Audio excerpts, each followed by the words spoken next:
Hello everyone, and in this video, we're going to be looking at different kinds of pawn structures. So the first kind of pawn we're going to look at is the isolated pawn.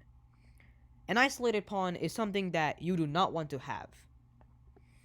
An isolated pawn is basically where you don't have any surrounding pawns on the nearby files that can support this pawn. Normally, pawns want to be supported by other pawns because you don't want to have a piece guarding this pawn.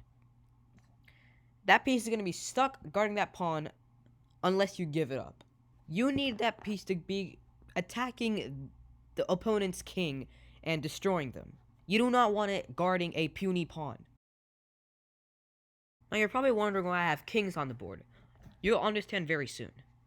The pawn that we're going to talk about in this situation is a pawn chain. A pawn chain is where you have pawns on a diagonal. Usually you want the pawns facing toward where the king is. Now the strongest pawn in this chain is this pawn, the one that's leading them. And the weakest pawn is the one that's all the way back. Because usually you need a piece protecting this. This isn't exactly an isolated pawn, but this can be easily attacked by your opponent.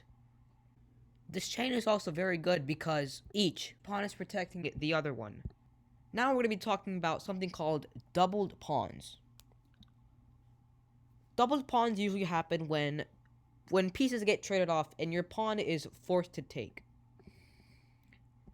These two are doubled pawns. The reason this is very, very bad is because this pawn is now basically useless. Because you have to push this pawn in order to make it move one square forward. And that's going to waste a lot of moves. You would rather spend those moves doing something useful. These pawns are also now very easy targets for your opponent. Now the next pawn we're going to talk about is probably the best kind of pawn you can have on the chessboard. It is called a passed pawn. A passed pawn is when a pawn's path is free and open and no pawn is interfering from capturing this pawn. These pawns usually occur when you transfer from the middle game into the endgame. The main goal of passed pawns is to promote these kind of pawns into a queen or something else that is useful. Thank you for watching. Please subscribe.